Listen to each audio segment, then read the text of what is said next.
Autolite and its 96,000 dealers present Suspense. Tonight, Autolite brings you Christmas for Carole, a suspense play starring Mr. Dennis Day.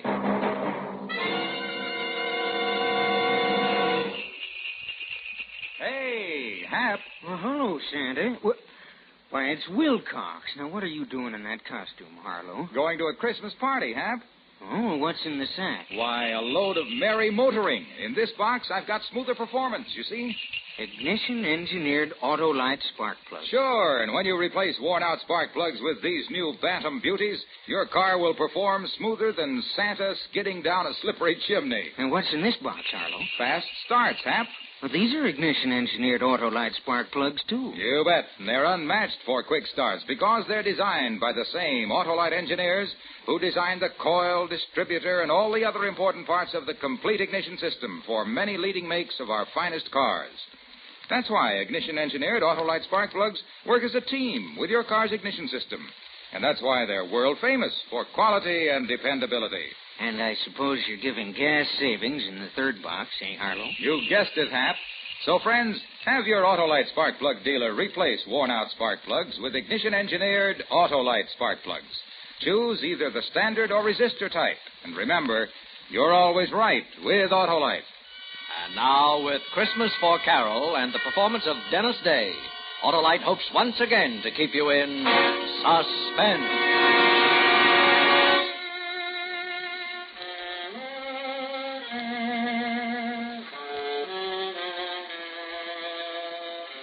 It was dark and silent. The window in the house glinted a little from the Christmas tree lights. Rocky didn't move. He just stood there in the alley, but I wanted to run. Fast, get away and put it behind me. Just a second. We got the money, Rocky. What are we hanging around for? Come on, let's get out of here. I said we wait for the old couple to get back. What for? Why take chances now? We got some money. How do we know it's all of it? Maybe they split it and put it in two places. We'll wait here and watch for them when they come in. They'll tip it. It was $8,000. That's what he withdrew. You asked for this, kid. Now do as you're told. We'll wait.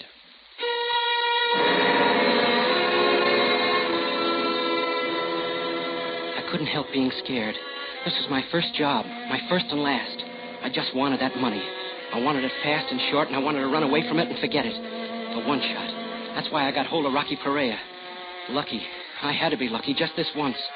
For Carole, not for me. It was for Carole. Nothing else I cared about, see? It didn't seem possible now that 3 days ago I hadn't known Rocky, hadn't needed him.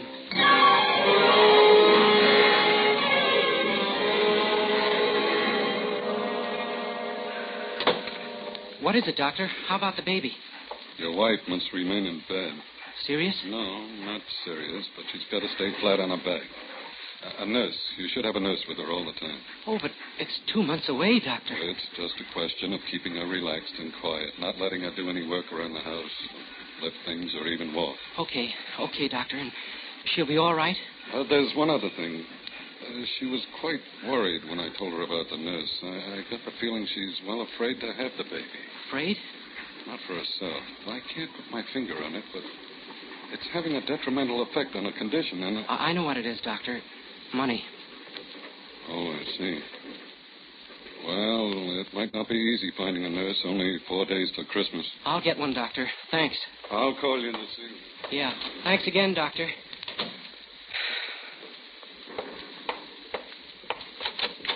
Paul? Sweetheart, it'll be all right. I'm going to get the nurse to take care of you. I'll be able to get up and around in a day or two. Not if you want that, son. The doc said everything will be all right if you take it easy, and you're going to take it easy. But a nurse... Look, I've got to get back to the bank. I'm only on my lunch hour, sweetheart. I'll make a few calls from there, and tonight we'll pick out the nurse. How much do they charge? What's the difference? How much, Paul? It's a lot of money, I know. 50, 60 a week. We'll make out all right now. There's nothing to worry about. Oh, Paul. This was going to be a happy Christmas. Now... Yeah, a happy Christmas in this dump. It's funny, Paul. $50 a week for a nurse. For another 2 months. It's funny. You make $48.50 at the bank. We'll have to pay the nurse more money than you earn.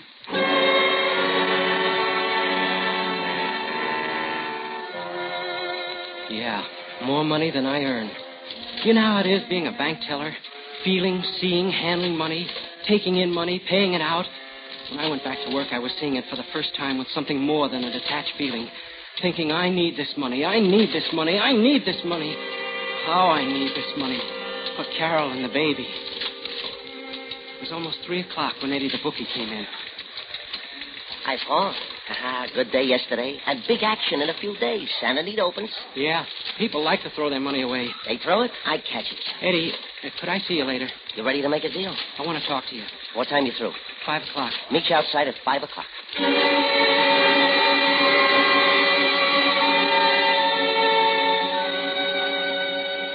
Eddie Garth, bookie. He quit school in the 7th grade. I held out and went through college. And all these years he's tried to get me to go in with him. To run his office, do the bookwork. He was waiting for me when I finished work. We went to a coffee shop and sat down. And all around us, the loudspeakers reminding me what a happy Christmas it was. How's Carole, Paul? Not so good, Eddie. That's what I want to talk to you about. No more loans, Paul. You need money? Come with me. Don't you ever give up. What's so good at the bank? $25 for a Christmas bonus? Look, Eddie. Come in with me now. With Santa Anita opening. I could work the outside, get new accounts. Eddie. And I'll give you 10% of those accounts, Paul. But I won't lend you the money. I'd be a sucker to lend it to you. I'll give it to you if you come in, but I won't lend you anymore. Okay, Eddie. Forget it. I'll get it some other way. I don't get it. What's wrong with my deal? Look, Eddie, how many times have you been rousted by the Vice Squad? Plenty. Well, and every time they book you and they fingerprint you and take your picture. So what? They never have anything on me. It's on your record, Eddie, as long as you live. Sure, I need money. Maybe I'm getting close to the time when I'm not too choosy about the way I get it. But it won't be your way. What? What are you talking about? If I ever break the law, it's going to be with the right guy and it's going to be the right job. Are you dreaming, Paul? You'll still be in that cage 10 years from now. I'd hit and run. One job with enough out of it to make it worthwhile. That's the way to be, Eddie. A one shot. There is no such thing, Paul. You do something like that, you're stuck in it. And you're worse off than if you came with me. Think about it, Paul.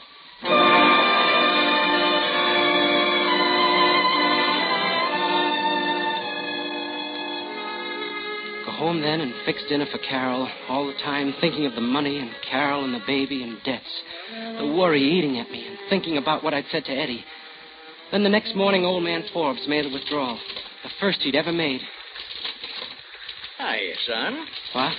Oh, hello, Mr. Forbes. I'm going to miss you, son. Seems like we're good friends after all these years. Miss me? Take a look at the slip. That's a lot of money. 12 years hard work. That's what that money means. But you're taking it all out? Yeah, and I quit my job today. Quit your job? Ada and me, we've been waiting a long time for this Christmas. We're moving out of the city. Oh? And we've had our eye on a little farm. Now we can buy it. Even got the papers drawn up. Then you're leaving right away? About a week. But Ada don't know yet. I'm going to surprise her. Kind of a Christmas present. But it's not safe to keep so much cash on you, especially I got a perfect place to hide it, son. No one would think to look there. Besides, I figure I've worked too hard and too long to lose it now. Oh, no, son, it wouldn't happen. Wouldn't seem right somehow.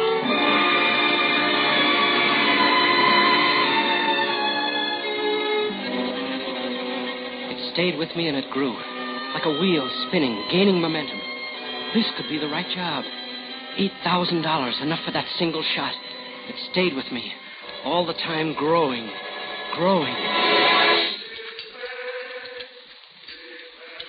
Lunch is on me, Paul. If you change your mind. No, I called you, Eddie, because I need your help. What kind of help? Well, you can arrange for me to talk to someone. Maybe. Who is it? Rocky Perea. Rocky Perea? Are you kidding? You picked yourself the right guy, all right. The cops don't even know what he looks like. They never mugged him or printed him. Yes, Eddie, that's right. You're crazy, I tell you. 1 million people want to talk to Rocky Perea, including the cops. No, Paul, I can't touch it. You can, Eddie, if you wanted to bad enough.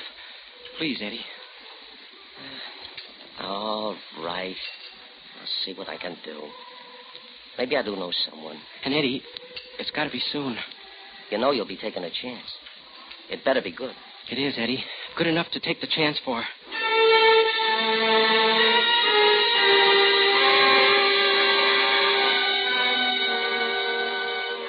That was 2 days ago. And this morning, Eddie came through. A certain friend, Rocky's only outside contact, told him to keep an eye on a house on Hoover Street. Eddie gave me all the dope. What Rocky looked like, how he'd act, what to expect. And early this evening, I told Carole I was going out for a while, that I'd borrow the money from Eddie, and that we wouldn't have to worry about paying it back for a while. That's what I told her, but that wasn't the answer. The answer was at the house on Hoover with Rocky Perea.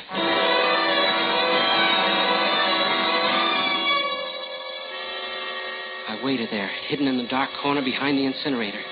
I kept thinking, making excuses. It wasn't up to me anymore. There wasn't any other choice. I needed money desperately. I needed help to get the money. I waited more than an hour, and then I heard footsteps come up the alley. He stopped before the open patch of light, just like Eddie told me. He was careful, very careful, making sure no one was staking him. I took a deep breath and hitched my weight forward. I was going to cut across the open for the back door. I remember thinking, now, do it for Carole, for the rotten, miserable Christmas. Do it now. Rocky! He froze for a split second, and almost faster than I could see, he ducked into a shadow and spun around. The street light didn't touch him. It glinted on something metallic in his hand, and even from where I was standing, I could see he had a gun pointed at me.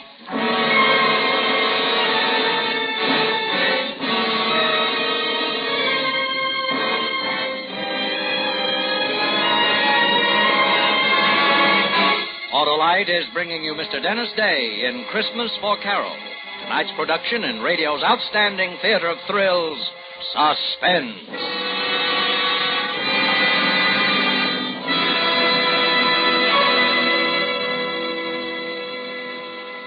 Say, Hap, are you going to the in-laws for Christmas? Yes, Harlow. That's rough. No, they're okay. Oh, I mean rough trip, unless you've replaced worn-out spark plugs with ignition-engineered Autolite spark plugs.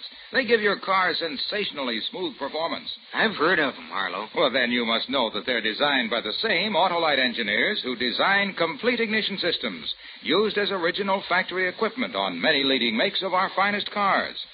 That's why ignition-engineered Autolite spark plugs work perfectly with your car's complete ignition system. The folks really treat us right. You mean the Autolite spark plug dealers, eh, Hap? Well, they'll replace worn-out spark plugs with ignition-engineered Autolite spark plugs for smoother performance, quick starts, gas savings. After we visit them, we always find... Find what, Hap? That you're always right with Autolite, Harlow. And now, Autolite brings back to our Hollywood soundstage Mr. Dennis Day in Elliott Lewis's production of Christmas for Carole, a tale well calculated to keep you in suspense.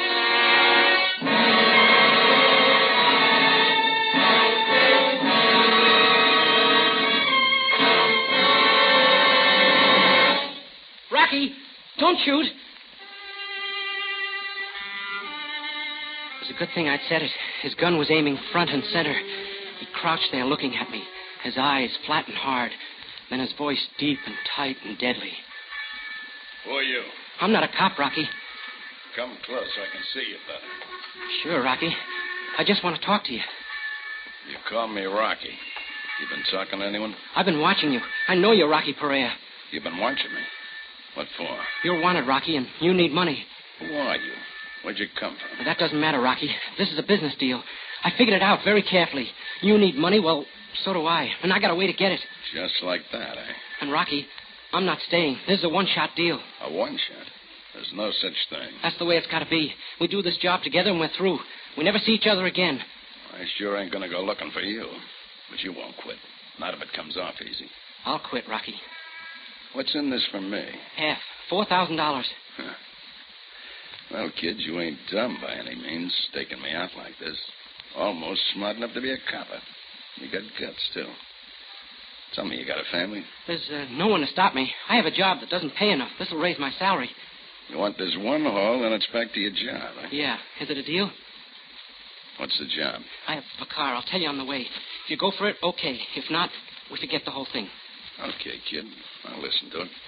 Let's go driving.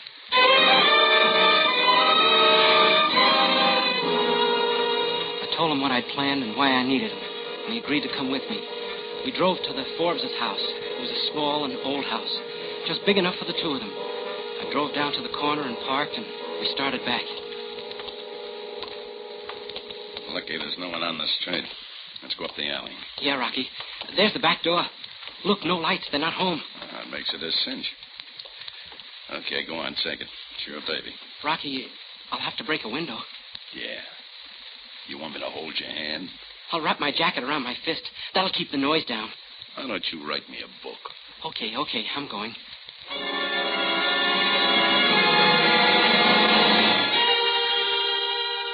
I was lucky.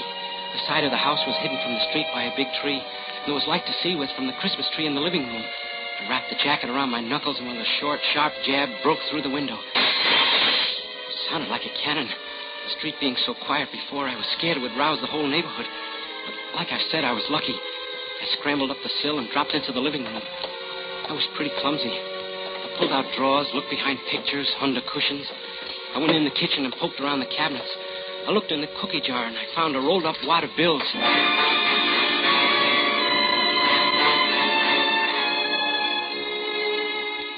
It was money, all right, but only $40. The old lady's secret treasure. I put it back and went into the living room again. Looking around, nervous, I stumbled on the Christmas tree and knocked it over. And then I remembered what the old man had said. A Christmas present for his wife. And I knew it was somewhere on that tree. There were Christmas stockings and favors and little red boots in and around the tinsel and the lighted bulbs. And I found the $8,000 hidden deep in one of the stockings.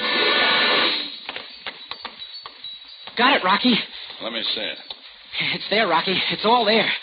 Yeah, $8,000. I guess I'll hold it. Come on, let's go. Take it easy. We're going to stick around for a while. Stick around? What for? Well, we got some money. How do we know it's all of it? Maybe they split it and put it in two places. We'll wait here and watch when they come in. They'll tip it. It was $8,000. That's what he withdrew. You asked for this, kid. Now do as you're told. We wait. I couldn't help being scared. My first job. My first and last. A one-shot. I wanted to get away fast, run, and put it behind me. But Rocky just stood there, like he didn't have a worry in the world. Listen, kid. They're ringing for us. They're wishing us a Merry Christmas. Wait. There they are. They're unlocking the door. You know, Harvey, the Christmas services were so beautiful. Sure were. This year in particular. Harvey, Huh? look, the tree. Someone's been in here. A burglar. Burglar? Oh, my cookie jar. I've got my house money hidden there.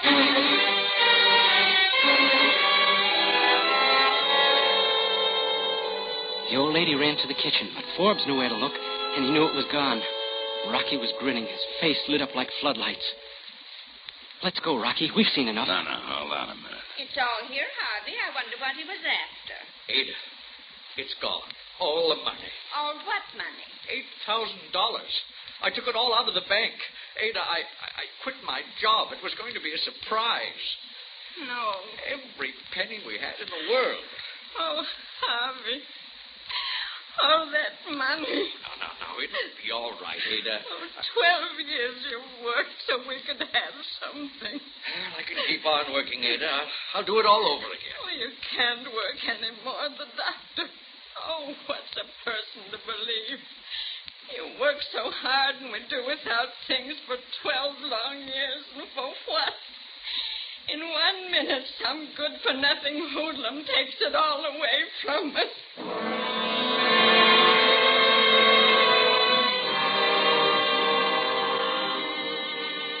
I looked at Rocky standing there next to me, his face split by that grin. It was funny to him, something to laugh about, to gloat over. That's why he'd stayed. Suddenly I knew I couldn't go through with it. Me, the guy who needed the money so bad, the guy with the bright one-shot idea. Quite a show, eh, kid? Come on, let's go. He moved off a few steps, but I just stood there, knowing what I was going to do. Come on, I said, let's go. Knowing what I was going to do. No, Rocky, we're not going. Huh? I said we're not going, and neither is the money. What's that? Don't, Rocky. I've got a gun, too. And what's got into you? I'm going to give that money back, Rocky. I can't stomach this. Give it back. You're crazy. No, Rocky. I just didn't see deep enough. Old people like this. This was your idea. I ain't responsible for it. I know, Rocky, but I can make it right. Suppose I don't give you the money. Then I'll kill you, Rocky. Okay, kid. You got the gun.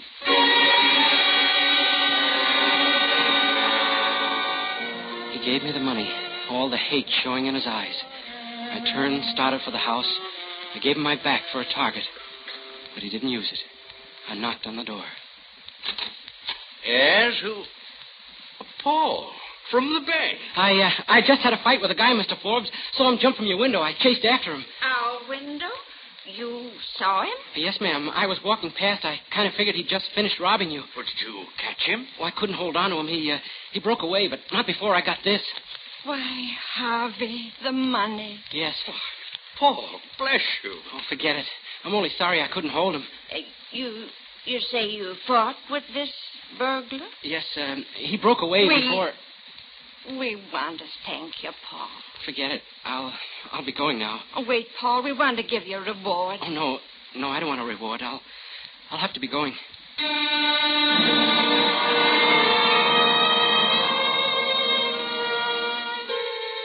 stopped there on the porch for a minute, afraid to go back to Rocky. Suddenly, terribly afraid of what he'd do to me. The old couple was still talking, loud, like old people do. Yes, it all happened so fast. I'll always wonder about that boy. What made him bring the money back? He's honest, Ada. I know him from the bank. Oh, fiddlesticks, Harvey. He didn't fight with anyone. What do you mean, Ada? Well, his clothes, by the whole story he told us, your young friend took the money in the first place. Ada, I believe you're right. Of course I'm right. Now, what on earth made him change his mind like that? It's Christmas, Ada. Merry Christmas.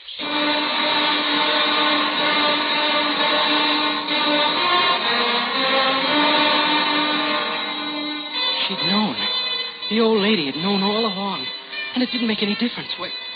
She'd even offered to give me a reward. Suddenly I felt something strange, like being clean inside. Like being able to see something that wasn't there before. And the tightness, the fear eased a little.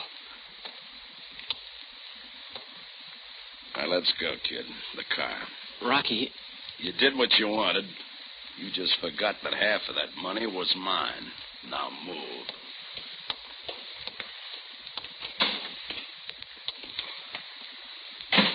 Get it moving.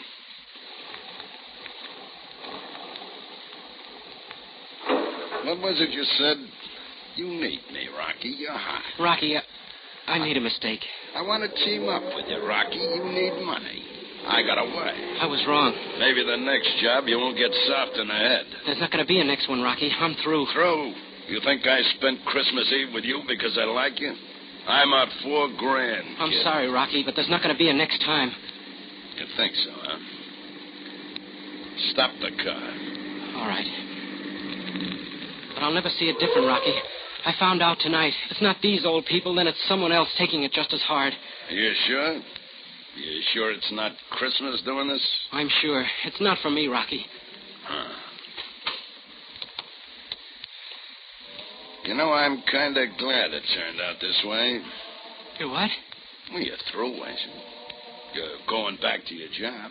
Yeah, Rocky, sure. Good. And I figured it right. What? I didn't think you'd go through with it.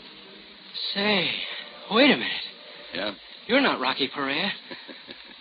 I said you were a smart kid. But the way you acted, so careful, sneaking in the alley and... Say, who are you? Weissman's the name. Police Lieutenant Richard Weissman, Gangster Squad. You're a cop? But where's Rocky? We picked him up this afternoon, kid. He had a couple of guys working with him, and I thought maybe you were one of them. Now I know different. A cop? I don't expect I'll run into you again, kid. So take care of yourself. And Merry Christmas.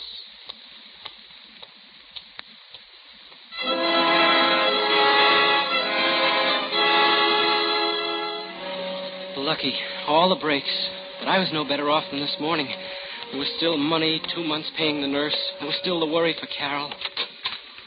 Oh, Mr. Shane, we've been expecting you. Congratulations. Doctor, what's the matter? Why? Oh, nothing's wrong. Quite the contrary. Your wife just had a baby. Baby? Carole? Oh, she's perfectly all right. So is your daughter. Carole. Oh, Carole, darling. Are you all right? Hello, sweetheart. I'm fine. Carole, is... We won't have to borrow the money now, Paul. It's turned out for the best after all. Oh, darling. And it always will, my dear. We have so much, you and I. We have each other. And now we've got a daughter. A fine, healthy little girl. The rest will come, Paul. Let's live the day we have. Your little girl's over there, Paul.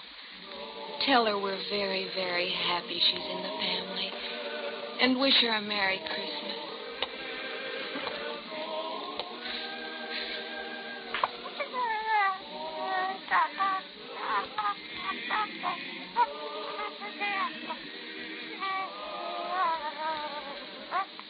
The first Noel, the angel did say, was to certain poor shepherds in fields as they lay, in fields where they lay keeping their sheep on a cold winter's night that was so deep. Look, Carol, look. She's smiling.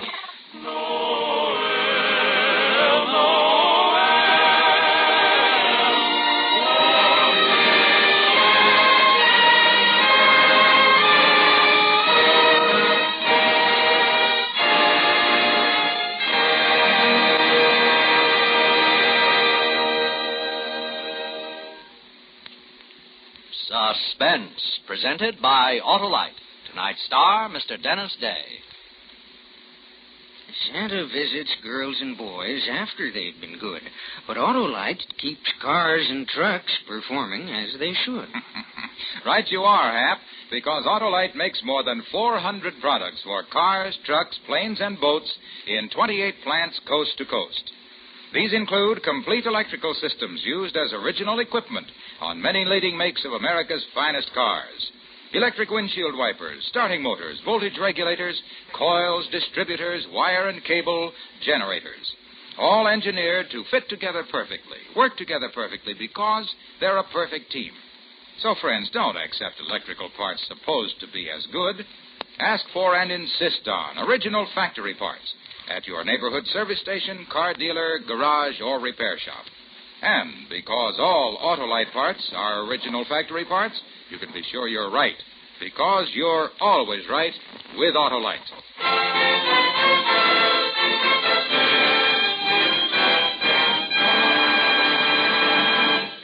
Next week on Suspense, Mr. Cornell Wilde, a star of A Ring for Maria. And in weeks to come, you will hear such famous stars as Mickey Rooney, Ginger Rogers, Eve Arden, and Ezio Pinza, all appearing in tales well calculated to keep you in suspense.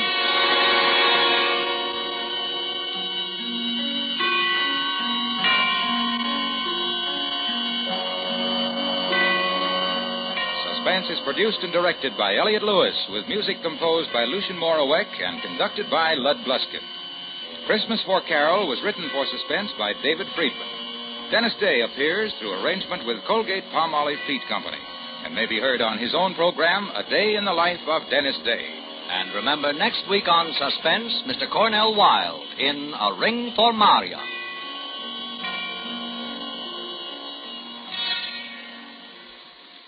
This is Harlow Wilcox again.